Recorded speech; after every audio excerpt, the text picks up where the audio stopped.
기도하겠습니다. 하나님 아버지, 하나님의 은혜 가운데에 새 날을 맞게 하시고 이 귀하고 복된 또한 하루를 하나님의 전에 나와 기도하며 시작할 수 있도록 인도하심을 진심으로 감사드립니다. 기도하게 하시고 하나님 앞에 저희의 삶의 형편을 아뢰게 하시며 저희의 마음에 드는 모든 소원을 주님 앞에 비추어 보아 하나님께서 기뻐하신 것들을 찾아 소망하게 하시고 헛된 것들은 기도 가운데에 주시는 은혜로 내어 버릴 수 있도록 인도하시는 주님, 오늘도 저희를 붙들어 주시기를 기도하옵나이다. 오늘도 저희를 지켜주시고 인도하여 주시기를 기도하옵나이다. 하나님, 저희가 부족하였을 때는 오히려 주님을 의지하였다가도 또 뭔가 더 가지게 되고 더 누리게 되고 더 오르게 되었다고 생각할 때에 오히려 감사하기보다는 하나님 앞에 원망하고 불평하고 내 능력으로 내 힘으로 이렇게 살아갈 수 있는 줄로 알고 교만하게 변하게 되어진 것 저희들이 많이 느끼며 이 시간에 또한 하나님 앞에 자복하오니 언제나 주님의 은총만을 구하며 주님께서 붙들어 주시는 그 은혜만을 소원하며 살아가는 저희들이 되게 하여 주시기를 기도드립니다. 주님, 간절히 바라고 오나옵기는 저희들의 형편이 어떠하든지 주님의 긍휼을 베풀어 주셔서 저희들이 주님의 은혜를 깨닫고 저희 자신의 죄를 보고 그리하여 하나님 앞에 자복함으로 용서를 얻어 날마다 거듭나고 새로워지는 은총을 누리게 하여 주시기를 기도드립니다. 하나님, 오늘도 하나님 앞에 가지고 나온 기도 제목들 주님의 은혜 안에 있게 하여 주시옵시고 또한 하나님께서 저희 마음을 어루만지시고 고쳐주시사 주께서 기뻐하시는 것들로 마음을 가득 채우게 하여 주시기를 기도드립니다. 저희의 형편을 돌아보게 하시고 저희의 내면을 하나님의 은혜 가운데에 살필 줄 알게 하여 주시옵소서. 아버지의 은혜 안에 있게 하여 주시기를 기도드립니다. 내일은 거룩한 주일입니다. 주님의 날을 기다리면서 저희의 삶의 모습을 또한 하나님께서 주신 은혜의 눈으로 바라보게 하시죠. 하나님 앞에 회개해야 될 것은 회개하는 시간, 또 주의 사랑으로 감사하며 주님의 은혜를 곱씹어 봐야 할 것들은 하나님 앞에 고백함으로 저희들이 되뇌이어 늘 마땅한 찬송으로 살아가는 저희들이 되게 하여 주시기를 기도드립니다. 한 주간을 지켜주시고 인도하여 주신 주님, 저희에게 베푸신 은혜를 다른 사람들과도 함께 나눌 수 있도록 다른 모든 사람들과 연합하여 하나님의 은혜를 구하며 나누며 살아가는 저희들 되게 하여 주시옵소서. 하나님, 이제 여러 가지 형편의 지금 건축 중으로 인하여 저희들이 다 살피지 못하는 것들이 많이 있는 줄 아온데 주여, 저희들에게 게으름을 깨뜨릴 수 있는 하나님 주시는 그러한 성실과 인내와 겸손과 온유를 가지고 마땅히 저희에게 주신 사명 놓치지 않는 교회가 되게 하여 주시기를 기도드립니다. 특별히 연약한 이들을 돌아보는 공동체가 되게 하여 주시옵시고 또한 주님의 전을 찾아 나오는 낯선 이들을 사랑으로 영접하며 저들이 이곳에서 주님을 만나며 부족하지만 저희들과 함께 주님의 사랑을 찬송하며 또한 하나님의 영광을 함께 드러내며 저희들에게 맡겨주신 사명을 힘을 모아 감당할 수 있는 기쁨도 허락하여 주시기를 기도드립니다. 저희에게 선교와 봉사와 또한 지역사회를 사랑으로 섬길 귀한 사명도 주셨습니다. 저희 사정이 급하다 여겨 그것을 게을리 멀리하는 일이 없도록 주님 지켜주시옵시고 풍성한 은혜를 더하여 주셔서 넉넉히 감당하고도 남음이 있게 하여 주시옵소서. 아버지 하나님, 특별히 하나님의 은혜 가운데에 사랑으로 저희들이 가르치고 돌보아야 할 우리 자녀들, 청년들, 또 특별히 어린이들에 이르기까지 한 사람 한 사람 저희 모두가 사랑으로 부모가 되게 하시고 또한 사랑으로 섬기는 그러한 어른들이 되게 하여 주시기를 기도합니다. 교회 학교를 위해서 수고하는 우리 여러 선생님들, 봉사자들 하나님 축복하여 주시옵시고 또한 하나님의 은혜로 이제 맞이하게 되는 주일의 모든 사역을 준비하는 여러 손길들도 하나님께서 예비하여 주시기를 기도드립니다. 내일도 예배당 공간을 특별히 하나님께서 은혜 가운데 영광 받으시며 예비하여 주시옵시고 불편한 중에 저희들이 예배를 드릴지라도 하나님께 영광 돌리는 그 기쁨과 감격은 그 어느 때보다 더하여지는 충만한 은총을 얻게 하여 주시옵소서. 오늘도 하나님 말씀을 통하여 저희들에게 깨우쳐 알게 하시는 교훈을 얻고자 합니다. 그저 눈으로만 보는 것이 아니라 마음에 새길 수 있게 하시고 내용을 이해하는 것이 아니라 하나님의 뜻을 이해할 수 있는 저희들, 그리하여 저희의 마음을 하나님의 뜻으로 가득히 채우는 거룩한 백성들 되게 하여 주옵소서. 예수님의 이름으로 감사하며 기도하옵나이다. 아멘. 열왕기상 10장 14절부터 29절까지의 말씀을 함께 보겠습니다. 열왕기상 10장 14절부터 29절까지 말씀 우리 함께 한 목소리로 봉독하겠습니다. 솔로몬의 세입금의 무게가 금 666달란트요 그 외에 또 상인들과 무역하는 객상과 아라비아의 모든 왕들과 나라의 고관들에게서도 가져온지라. 솔로몬 왕이 쳐서 느린 금으로 큰 방패 200개를 만들었으니 매 방패에 든 금이 600세겔이며 또 쳐서 느린 금으로 작은 방패 300개를 만들었으니 매 방패에 든 금이 3만회라. 왕이 이것들을 레바논 나무 궁에 두었더라. 왕이 또 상아로 큰 보좌를 만들고 정금으로 입혔으니 그 보좌에는 6층계가 있고 보좌 뒤에 둥근 머리가 있고 앉는 자리 양쪽에는 팔걸이가 있고 팔걸이 곁에는 사자가 하나씩 서 있으며 또 12사자가 있어 그 6층계 좌우편에 서 있으니 어느 나라에도 이같이 만든 것이 없었더라. 솔로몬 왕이 마시는 그릇은 다 금이요 레바논 나무 궁의 그릇들도 다 정금이라.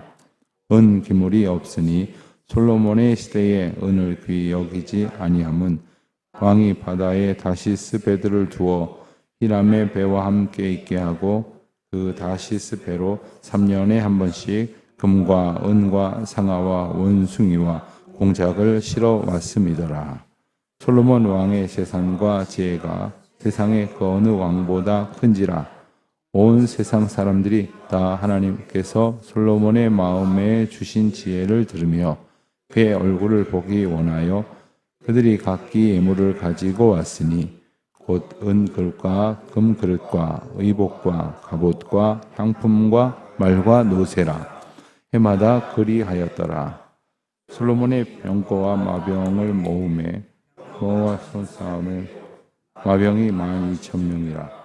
병거성에도 두고 예루살렘 왕에게도 두었으며 왕이 예루살렘에서 은을 돌같이 흔하게 하고 백향목을 평지에 뽕나무같이 많게 하였더라. 솔로몬의 말들은 애굽에서 들어왔으니 왕의 상인들이 값주고 산 것이며 애굽에서 들여온 병거는 한 대에 근 600세겔이요 말은 한 필에 150세겔이라. 이와 같이 햇사람 모든 왕과 아람 사람들에게 그것들을 되팔기도 하였더라. 아멘. 솔로몬이 다스리던 시대에 이스라엘의 경제적인 그러한 형편을 알 수 있는 그런 지표들이 오늘 여러 가지 항목으로 소개가 되고 있습니다. 솔로몬의 세 입금의 무게가 금 666달란트요. 14절 한 절만 보아도 솔로몬이 이끄는 이스라엘 나라의 경제 규모가 어느 정도였는지를 우리가 이제 정확하게는 알 수 없어도 대단하다 하는 짐작을 하게 됩니다. 금이 666달란트라는 말은 한 달란트의 무게를 34kg 정도로 보았을 때 약 22.6톤에 해당되는 금 무게가 이 정도가 되는 겁니다. 며칠째 이제 금 이러고 있는데, 예, 금 뭐 한 조각도 이렇게 지니지 않고 살아가시는 분들 뭐 많이 계시지만, 사람들이 여전히 제일 선호하는 그러한 가치 자산으로 금을 꼽죠. 금값이 왜 저렇게 올라갈까 이해가 안 되는 분들은 경제 공부를 조금만 해보면 수긍이 된다고 합니다. 그처럼 이렇게 모든 그 세계 경제 형편과 지표에 견주었을 때 가장 안정성을 보장받는 그걸 금으로 우리가 여기죠. 그런데 금이 이렇게나 많다는 거예요. 세입금이라는 말은 1년에 거두어 들이는 세수 총액을 말합니다. 그러니까 세수 총액이 이 정도인데, 금을 오늘날의 단가로 따지면 또 액수가 얼마가 되겠지만, 당시에 그 금의 가치가 오늘과는 다르기 때문에 이 정도 무게를 가진 금을 1년 동안 거두었다, 이 정도 생각을 하겠습니다. 여러분, 그러면 막간을 이용해서 우리나라의 1년 예산이 어느 정도 되는지 아십니까? 우리나라의 1년 총 세입금, 다시 말하면 1년에 우리나라가 거두어 들이고 또 쓰는 예산이 어느 정도 되시는지 아십니까? 우선 세출 규모를 보면 24년 올해를 기준으로 했을 때는 656조 9천억 원에 우리나라가 1년 예산을 편성해서 운영하고 있습니다. 아, 여러분들 표정을 보니까 그런가 보다 하시겠는데, 제 기억에는 이 10배로 확 뛴 게 몇 년 안 됐습니다. 불과 여러 해 전에 뭐 저도 옛날 타령하는 사람이 돼버리는 것 같은데, 뭐 100단위조로 넘어온 지가 뭐 그렇게 오래된 세월이 아닌 것으로 기억이 납니다. 참고로 우리나라가 이제 화폐 개혁을 하고 나서, 그래서 오늘날과 함께 같은 화폐 단위를 쓴 63년, 64년도에 세수 1년 예산이 어느 정도였냐? 약 698억 정도 되었다고 합니다. 통계를 좀 찾아보니까 698억. 그러니까 정확하게 올해 예산에 비추면 몇 배입니까? 올해 예산이 10,000배가 되었어요. 10,000배. 경제 규모, 가치 이런 것이 상승하는 그런 것을 감안하더라도 엄청나게 우리나라도 이제 발전을 하게 된 것이죠. 자, 그런데 솔로몬의 나라가 이렇게 많은 1년에 세입을 거두었다. 도대체 뭘로 그렇게 거뒀을까요? 뭐 부가가치세, 특별소비세, 뭐 상속세, 증여세, 뭐 일반 소비세, 소득세 이런 겁니까? 뭐 백성들이 뭐 얼마나 돈을 걷어서 세금을 많이 냈겠습니까? 이렇게 많이 세수가 있게 된 것은 아래에 나오는 것처럼 상인들, 무역하는 객상들, 또 아라비아의 모든 나라와 고관들에게도 가져온지라. 그러니까 수입을 이제 내수 수입만이 아니라 외국으로부터도 이제 조공도 받고, 또 표현이 모호해요. 가져왔다고 했어요. 그러니까 이것이 뭐 전쟁으로 탈취했다는 것은 아니지만 이 상납을 받기도 하고, 그리고 심지어 오늘 말씀에 보면 이 주고 사고 주고 받고 그리고 되팔고 이런 표현들이 많이 나오는데, 이런 과정 속에서 이 오늘날도 그런 일들이 있기도 합니다만은, 이 나라의 그 강대국이냐 약소국이냐에 따라서 이 누군가가 더 남는 그러한 수입을 하게 되기도 하는 거죠. 좌우지간 솔로몬의 나라의 경제 규모는 이토록 엄청났다 하는 겁니다. 오늘 말씀에서 열거하고 있는 이 많은 이야기들을 보면서 다들 와, 대단하다, 엄청나구나, 이원 부와 명성, 이것은 분명히 하나님께서 약속으로 주시겠다고 하신 것들이었고, 그 가운데 하나님께서 주신 것이라고 말해도 틀림은 없을 것입니다. 그런데 문제는 오늘 본문에서 이렇게 많은 것들이 솔로몬 시절에 더해지게 되었다, 갖게 되었다, 쌓게 되었다라는 말을 계속해서 하면서 이 말씀이 주시는 의미는 과연 무엇인지를 생각을 해보아야 합니다. 우리가 내일 주일날 말씀에서도 11장 말씀을 좀 살펴보고, 그리고 이제 다음 주에 새벽 기도회 때 11장, 12장, 13장으로 넘어가면서 이제 솔로몬이 타락하고 몰락하는 이 과정을 보게 됩니다. 그런데 그에 바로 앞서서 이토록 솔로몬이 정말 대단한 금은 보화로 부와 또 뿐만 아니라 많은 나라의 왕들이 찾아와서 지혜를 구하는 이 명성을 얻게 되었다는 이야기를 편집상 배치한 것이 어떤 의도일까? 우리 이것을 좀 생각해 보아야 합니다. 특별히 이와 같은 일들 가운데에서 하나님께서 이렇게 풍성히 부어주시는 은혜만 있느냐 하면 오늘 말씀에 보는 대로 이 부를 쌓기 위해서 굉장히 노력을 했다는 것을 우리가 짐작할 수가 있게 됩니다. 게다가 이 부를 쌓으면서 하는 일들이 보면 대표적인 것들이 이제 16절, 17절에 보면 금으로 쳐서 금을 이렇게 망치로 땅땅땅 두들겨가지고 이렇게 얇게 펴가지고 방패에 입혔는지 아니면 그것 자체로 방패를 만들었는지 이 금의 경도로 봤을 때는 방패로 쓸모가 없음에도 불구하고 그렇게 해서 만든 방패가 몇 개라고요? 200개, 작은 것 300개를 만들었는데 이것들을 레바논 나무 궁에 두었다고 했습니다. 방패를 만들었으면 의당 전쟁터로 가져가서 싸움하는데 썼겠죠. 그런데 나무 궁에 둘 것을 이렇게 만들었다. 그러니까 전쟁에 쓸 것도 전쟁에 쓰는 것이 잘하는 것이라는 얘기는 아니지만 전쟁터에 쓸 것도 아니면서 금으로 화려하게 두른 크고 작은 방패 이제 500개를 이렇게 만들어서 레바논 궁에 두었다. 앞서 우리가 본 것처럼 스바 여왕을 비롯해서 온 중동 인근에 많은 나라의 리더들이 와서 솔로몬의 지혜를 배우고 솔로몬이 이끄는 이스라엘 나라가 얼마나 대단한지를 본 적이 있다고 우리가 읽었습니다. 그 사람들한테 보여주려는 거죠. 우리나라는 이 정도다. 이렇게 화려한 금 방패, 크고 작은 것들이 이렇게 수백 개씩 있다. 뿐만 아닙니다. 18절에 보면 상아로 보좌를 만들고 정금으로 입혔다. 보좌에는 6층계가 있었다. 제가 누구 지금 흉을 보려는 건 아닌데 제가 오래전에 어디 신방을 갔다가 너무 충격적인 그걸 본 적이 있어요. 신방을 갔는데 그분이 외교관이셨는데 그 뭐 5대양 6대주 안 다닌 곳 없이 다니셨다고 해요. 근데 그 집에 갔더니 아프리카에서 가져왔다는 상아가 여러 개가 이렇게 마루에 장식이 되어 있더라고요. 그러면서 저한테 이건 어디 거고 이건 어디 거고 어디 거고. 근데 제가 그로부터 얼마 전에 뉴스에서 우연히 그런 것을 두려우면 안 된다고 불법인데 일부 외교관들이 외교 행랑을 이용해서 그거 들여온다는 보도를 본 적이 있어요. 그래서 제가 그렇게 온 게 아닐 거라고 뭐 애써 이렇게 생각을 하지만 나중에 알아보니까 어떤 방법으로든지 우리나라에 들어올 수가 없대요.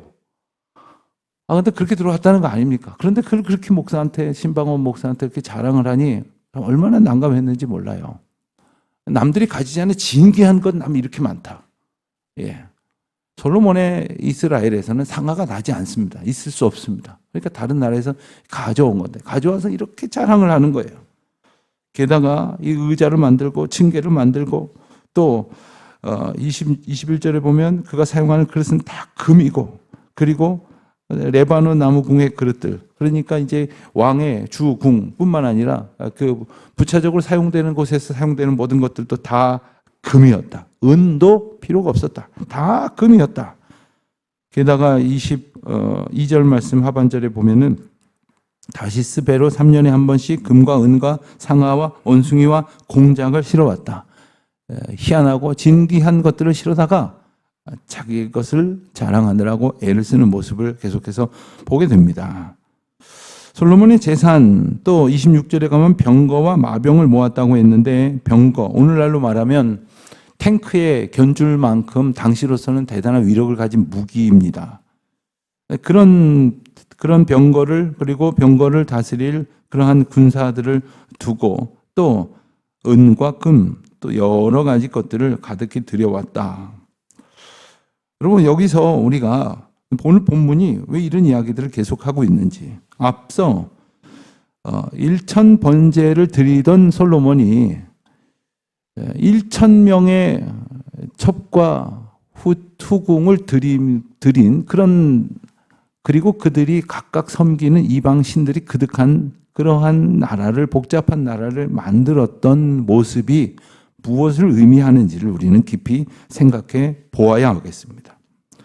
일찍이 신명기 17장 16절로 17절 말씀에서는 하나님께서 이스라엘 백성들에게 경고하시는 엄중한 메시지가 모세를 통해서 이제 주어지는데, 그 가운데 왕에게 주시는 특별한 명령의 말씀이 이렇게 나오고 있습니다.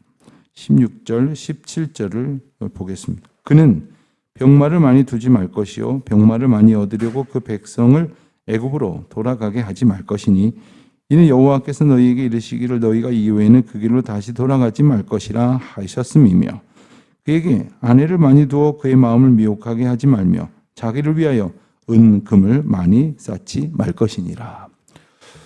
왕들에게 이러한 세 가지 당부를 분명히 하셨음에도 불구하고, 그리고 모든 왕들이 이것을 지켜야 한다고 말씀하셨음에도 불구하고 솔로몬은 이 세 가지 금했던 것을 쌓느라고 무지하게 애를 쓰고 있는 거예요. 하나님에게서 멀어진 솔로몬의 인생 결말이 이러한 태도와 무관하지 않음을 우리가 알게 됩니다. 사람은 누구나 다 의욕을 가지고 있고 그 의욕에 따라서 노력을 합니다. 그런데 그것 또한 하나님께서 기뻐하시지 않는 것이라면, 그래서 그 결과로 오히려 하나님께로부터 멀어지는 일이 발생할 것이라면, 그래서 하나님께서는 이런 짓 하지 말라, 저런 것 모으지 말라, 쌓지 말라 일깨워 주신 것이죠. 누구보다도 이것을 더 잘 알고 지켰어야 할 솔로몬은 이제 불순종으로 하나님과 멀어지는 그러한 불행을 겪게 되어지는 것입니다.